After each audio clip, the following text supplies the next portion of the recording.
আসসালামু আলাইকুম প্রিয় দর্শক, অন্য মঞ্চের আলোচনায় আপনাদের সকলকে আমন্ত্রণ জানাচ্ছি। মানে সেখানেও কিন্তু সারা দেশের আইনজীবীরা ভোট দিতে পারবেন এবং তার মানে ওখানেও একটা বিএনপি জিতবে না জামায়াতে ইসলামী জিতবে। জাতীয় নির্বাচনে যে অবিশ্বাস তৈরি হয়েছে যে জামায়াতে ইসলামী বলে বিএনপি জিতেছে আওয়ামী লীগের ভোটে, সেখানে এখন আওয়ামী পন্থী আইনজীবীদের নির্বাচনে অংশগ্রহণ থেকে হয়তো বিএনপি জামাত ঐকমত্যের ভিত্তিতে আওয়ামী লীগকে ঠেকিয়ে রাখছে বটে, কিন্তু ভোট দিতে যখন তারা আসবেন তখন কার বাক্সে ভোট পড়বে সেটাও কিন্তু গুরুত্বপূর্ণ নির্ধারক হয়ে উঠবে বার কাউন্সিল নির্বাচনে এই নিয়ন্ত্রণ প্রতিষ্ঠার ক্ষেত্রে। 12 ফেব্রুয়ারির জাতীয় নির্বাচনের পরেই আওয়ামী লীগ সভানেত্রী শেখ হাসিনা তার সকল দলীয় ফোরামে যে নির্দেশনা এবং পরামর্শ দিয়ে এসেছেন সেটা হচ্ছে আওয়ামী লীগের নেতা কর্মী সমর্থকদের যেমন স্থানীয় নির্বাচনে অংশগ্রহণের জন্য প্রস্তুত হতে হবে, ঠিক তেমনি ভাবে যেখানে যেই পেশাজীবী নির্বাচন অনুষ্ঠিত হবে সেই পেশাজীবী সংগঠনের নির্বাচনে আওয়ামী লীগকে নিজের নামে অথবা অন্য যে কোনো সামাজিক সাংস্কৃতিক সংগঠনের নামে অংশগ্রহণ করতেই হবে। পেশাজীবী সংগঠন বলতে তিনি যে আসলে সবচেয়ে গুরুত্বের সঙ্গে আইনজীবী সমিতিগুলোর নির্বাচনের কথা মাথায় রেখেছিলেন সেটা তখন থেকেই আলোচিত হচ্ছিল। বাংলাদেশের বিভিন্ন জেলায় আইনজীবী সমিতির নির্বাচন অনুষ্ঠিত হওয়ার পর দেখা যাচ্ছে যে নানা রকম ভয় ভীতি চাপের ভেতরেও আওয়ামী লীগ সমর্থিত আইনজীবীরাই সংখ্যাগরিষ্ঠ আসনে জয়লাভ করছেন, যেখানে তারা আওয়ামীপন্থী আইনজীবী হিসেবেই অংশ নিতে পারছেন। যেসব জায়গায় তাদেরকে অন্য নামে বা ভিন্নভাবে অংশ নিতে হচ্ছে সেখানেও অনেক ক্ষেত্রেই তারাই জয়ী হচ্ছেন সংখ্যাগরিষ্ঠ আসনে। এমন অবস্থায় আইনজীবীরা সারা বাংলাদেশেই যে বেরিয়ে আসার একটা সিদ্ধান্ত নিয়েছেন এ দফায়, সেটাও ভীষণ তাৎপর্যপূর্ণ। কারণ 5ই আগস্টের পর একেবারে আপিল বিভাগ থেকে শুরু করে বাংলাদেশের সকল আদালতে এই হাসনাত আব্দুল্লাহ সার্জিস আলমেরা ডেডলাইন দিয়ে যেভাবে বিচারপতি থেকে শুরু করে কোন আইনজীবী প্র্যাকটিস করতে পারবেন কোন আইনজীবী প্র্যাকটিস করতে পারবেন না তা নির্ধারণ করে দিয়েছেন, মানে আদালতের একেবারে খোল নলচে পাল্টে ফেলেছেন।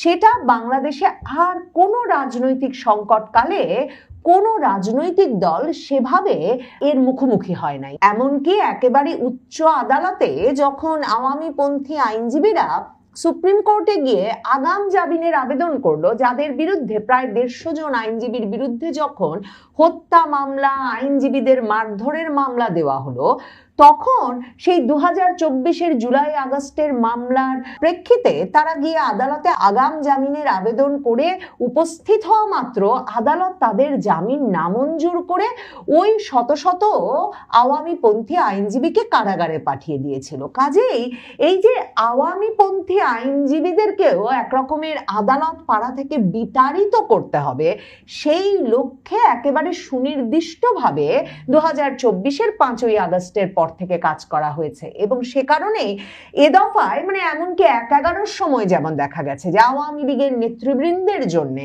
অত্যন্ত সিনিয়র আইনজীবীরা এসে মামলা লড়ছেন, এ দফায় দেখা যাচ্ছে আওয়ামী লীগের শীর্ষ নেতৃবৃন্দের মামলা লড়বার জন্যেও প্রথিতযশা আওয়ামীপন্থী আইনজীবীদের আদালত পাড়ায় খুঁজে পাওয়া যাচ্ছে না, কিংবা তাদের ঢোকার কোনো উপায় ছিল না। মানে তাদের প্রত্যেকের নামে হত্যা মামলা আর জামিনের আবেদন করলে কারাগারে পাঠানোর ঘটনা ঘটছে। কাজেই এমন একটা পরিপ্রেক্ষিতে এই যে শেখ হাসিনার নির্দেশনায় এখন জেলায় জেলায় আইনজীবীরা প্রকাশ্যে বেরিয়ে আসছেন, সক্রিয় হয়ে উঠছেন, সেটা আওয়ামী লীগের রাজনীতিকে আবার সক্রিয় করবার ক্ষেত্রে একটা গুরুত্বপূর্ণ ভূমিকা যে রাখবে তা নিশ্চিতভাবেই বলা যায়। কক্সবাজার, ব্রাহ্মণবাড়িয়া, মাদারীপুরে নানা রকম বাধা বিপত্তির মুখেও বিএনপি পন্থী জামায়াতপন্থী আইনজীবীদের অনেক পেছনে ফেলে সভাপতি সাধারণ সম্পাদক পদ সহ সংখ্যাগরিষ্ঠ পদে জয়লাভ করেছেন আওয়ামীপন্থী আইনজীবীরা।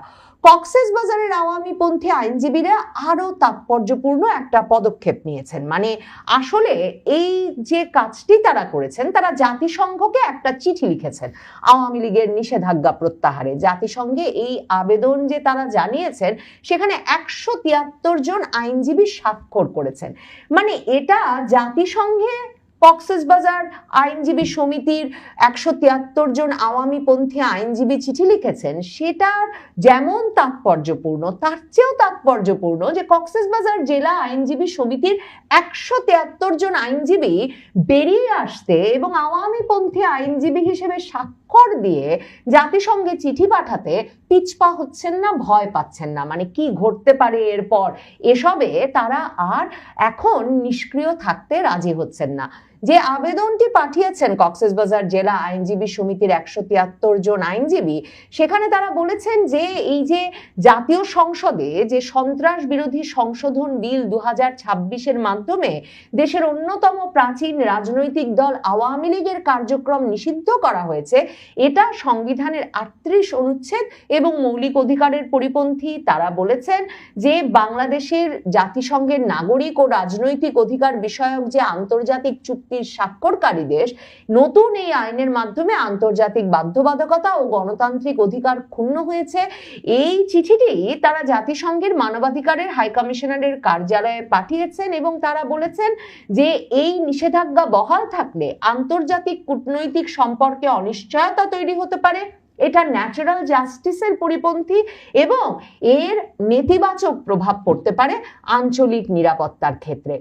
এই অবস্থায় বিএনপি এবং জামায়াতপন্থী আইনজীবীরা একত্রে এই সিদ্ধান্ত নিয়ে ফেলেছে যে সুপ্রিম কোর্টের যে বার নির্বাচন আসছে সামনে, সেখানে আওয়ামীপন্থী আইনজীবীরা অংশ নিতে পারবে না। মানে মাদারীপুর, কক্সবাজার, ব্রাহ্মণবাড়িয়ায় যে ফল পেয়েছে আওয়ামীপন্থী আইনজীবীরা, তারপর আসলে বিএনপি জামায়াতপন্থী আইনজীবীদের পক্ষে আওয়ামী লীগের সমর্থক আইনজীবীদেরকে সুপ্রিম কোর্ট আইনজীবী সমিতির নির্বাচনে অংশ নিতে দেওয়ার কোনো সুযোগ নাই। কাজেই তারা এই নির্বাচনে আওয়ামী লীগ পন্থী কোনো আইনজীবী যে অংশ নিতে পারবেন না সে বিষয়ে সিদ্ধান্ত নিয়ে বলেছেন যে সন্ত্রাস বিরোধী আইনের আওতায় আওয়ামী লীগের কার্যক্রম নিষিদ্ধ হওয়ায় দলটির সমর্থক আইনজীবীদের নির্বাচনে অংশ নেওয়ার কোনো সুযোগ নাই। মানে সমর্থকদেরও এখন আপনি আর নির্বাচনে বা যে কোনো কিছুতেই আপনি আসলে প্রতিহত করে ফেলতে পারছেন এবং এটাকে আপনি একটা আইনি ভিত্তি হিসেবে দিচ্ছেন,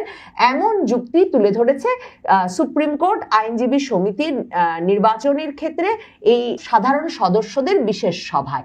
বিশেষ সাধারণ সভার সিদ্ধান্ত অনুযায়ী যারা সম্মিলিত আইনজীবী সমন্বয় পরিষদ বা বঙ্গবন্ধু আওয়ামী আইনজীবী পরিষদের সমর্থক ছিলেন এবং দলটির কোনো পদে দায়িত্ব পালন করেছেন, তারা এই নির্বাচনে প্রতিদ্বন্দ্বিতা করতে পারবেন না।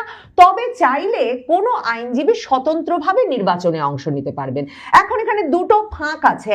এক, এই সমিতির নির্বাচনে যে একেবারে আওয়ামী লীগ নামে কিংবা কক্সবাজার নির্বাচনে যেভাবে বঙ্গবন্ধু প্যানেল নামে অংশ নিয়েছেন আওয়ামীপন্থী আইনজীবীরা, সেই হিসেবেই যে অংশ নিতে হবে এমন তো কোনো কথা নাই। শেখ হাসিনা তো এই পরামর্শ দিয়েই রেখেছেন যে স্বতন্ত্র ভাবে হোক, সামাজিক সাংস্কৃতিক সংগঠনের নামে হোক, পেশাজীবী সংগঠনের নির্বাচনে অংশ নিতেই হবে। তার চেয়েও বড় প্রশ্ন, এই বিএনপি জামায়াতপন্থী আইনজীবীরা কি করে নির্ধারণ করবেন যে যারা কোনো পদে ছিলেন না কিন্তু তারা আওয়ামী লীগের সমর্থক কিংবা ওই যে আওয়ামীপন্থী সম্মিলিত আইনজীবী সমন্বয় পরিষদ বা বঙ্গবন্ধু আওয়ামী আইনজীবী পরিষদের সমর্থক ছিলেন। মানে এই বিচার কাজটা সুপ্রিম কোর্ট বার অ্যাসোসিয়েশনের নির্বাচনে কে সম্পন্ন করবেন, এগুলো নিয়ে বিতর্কের আগে, মানে আওয়ামী লীগ ঠেকানোর বিতর্কের আগে এই সুপ্রিম কোর্ট বার নির্বাচন নিয়ে বিএনপি জামায়াতের মধ্যেই কিন্তু ব্যাপক তর্ক লেগে গেছে। কাজেই সেখানেও আওয়ামী লীগের আইনজীবীরা যে সারা দেশে সক্রিয় হচ্ছেন, আওয়ামীপন্থী আইনজীবীরা, তারা আসলে সেই ফাঁকটারও সুবিধা পাবেন। কারণ যেটা বলছিলাম, বরাবর পেশাজীবী সংগঠনগুলোতে বিএনপি এবং জামায়াতে ইসলামী একত্রে প্যানেল দিয়েছে, বিএনপি জামায়াতে ইসলামী একত্রে সংগঠন করেছে। মানে খোদ ঢাকা বিশ্ববিদ্যালয় শিক্ষক সমিতির সাদা প্যানেল যেমন বরাবর বিএনপি জামায়াতপন্থী শিক্ষকদের ছিল, ঠিক তেমন ভাবেই সর্বত্র সব পেশাজীবী সংগঠনে সেটাই ঘটে এসেছে। কিন্তু এখন 2024-এর আগস্টের পর সারা বাংলাদেশে একেবারে উচ্চ আদালত থেকে শুরু করে সারা বাংলাদেশের আদালত পাড়ায় জামায়াতে ইসলামী যেই নিয়ন্ত্রণ এবং আধিপত্য বিস্তার করেছে, জামায়াতে ইসলামীর আইনজীবীরা যেই শক্তি শক্তিশালী অবস্থান নিয়েছে বিএনপির পক্ষে, সেটাও কিছুতেই মেনে নেওয়া সম্ভব হচ্ছে না। বুঝতেই পারছেন, যেমন ধরেন বিএনপি ক্ষমতায় এসেছে, সে এক সপ্তাহেরও কম সময়ের মধ্যে আন্তর্জাতিক অপরাধ ট্রাইব্যুনাল থেকে জামায়াতপন্থী আইনজীবী, তারকা আইনজীবী তাজুল ইসলামকে সরিয়েছে। ওই তাজুল ইসলামের প্রসিকিউশন টিমের বিরুদ্ধে দুর্নীতির অভিযোগের এখন তদন্ত হচ্ছে, এবং বিএনপি রাষ্ট্রের সর্বোচ্চ আইন কর্মকর্তার পদটি মানে অ্যাটর্নি জেনারেল পদে তাদের অতি ঘনিষ্ঠ বিশ্বস্ত দলীয় কর্মী মোহাম্মদ আসাদুজ্জামানকে নিয়োগ দিয়েছিল বটে, যেই মোহাম্মদ আসাদুজ্জামানকে এখন তারা আইনমন্ত্রী করেছে, কিন্তু তিনি সারা বাংলাদেশে এমনকি খোদ ঢাকা শহরে উচ্চ আদালতে তিনি বিএনপির নিয়ন্ত্রণ এবং বিএনপির আধিপত্য প্রতিষ্ঠা করতে বা বজায় রাখতে কোনো ভূমিকা রাখতে পারেন নাই 5ই আগস্টের পর থেকে। এখন সুপ্রিম কোর্ট বার সমিতির যখন নির্বাচন হবে, তখন জামায়াতে ইসলামীর তারকা তরুণ নেতা ব্যারিস্টার শিশির মনির তিনি বলে রেখেছেন তিনি এই নির্বাচনে অংশ নেবেন। তিনি সারা দেশের আইনজীবীদের বন্ধুদের দোয়া সমর্থন চেয়ে রেখেছেন। মানে বার কাউন্সিল নির্বাচনটাও কিন্তু একটা জাতীয় নির্বাচনের ছোট মডেলের মতো, মানে সেখানেও কিন্তু সারা দেশের আইনজীবীরা ভোট দিতে পারবেন, এবং তার মানে ওখানেও একটা বিএনপি জিতবে না জামায়াতে ইসলামী জিতবে। জাতীয় নির্বাচনে যে অবিশ্বাস তৈরি হয়েছে যে জামায়াতে ইসলামী বলে বিএনপি জিতেছে আওয়ামী লীগের ভোটে, সেখানে এখন আওয়ামী পন্থী আইনজীবীদের নির্বাচনে অংশগ্রহণ থেকে হয়তো বিএনপি জামাত ঐকমত্যের ভিত্তিতে আওয়ামী লীগকে ঠেকিয়ে রাখছে বটে, কিন্তু ভোট দিতে যখন তারা আসবেন তখন কার বাক্সে ভোট পড়বে সেটাও কিন্তু গুরুত্বপূর্ণ নির্ধারক হয়ে উঠবে বার কাউন্সিল নির্বাচনে এই নিয়ন্ত্রণ প্রতিষ্ঠার ক্ষেত্রে। যখন আদালতে নিয়ন্ত্রণ প্রতিষ্ঠার প্রশ্ন এবং 5ই আগস্টের পর থেকে জামায়াত একরকম একাধিপত্য ধরে রেখেছে, তখন বিএনপির জন্য সুপ্রিম কোর্ট বার কাউন্সিলে জেতা, ঢাকা বারে জেতা একরকমের জীবন মরণ লড়াই। মানে এইবার যদি সরকারকে ক্ষমতায় রেখেও তারা আদালতে তাদের আধিপত্য নিয়ন্ত্রণ প্রতিষ্ঠা না করতে পারে, তাহলে অনেক হিসাব অনেক নিকাশ বদলে যাবে। মানে এমনকি সংবিধানের যেসব পরিবর্তন জামায়াতে ইসলামী করতে জুলাই সনদ হাতে ধরিয়ে দিয়েছিল গণভোটের মাধ্যমে বিএনপিকে, এবং বিএনপি সংসদে নিরঙ্কুশ সংখ্যাগরিষ্ঠতার জোরে যেসব সংস্কার করতে এখন রাজি হচ্ছে না, এমনকি সেগুলো পর্যন্ত আদালত থেকে করিয়ে নেওয়ার সুযোগ সৃষ্টি হবে জামায়াতে ইসলামীর জন্য।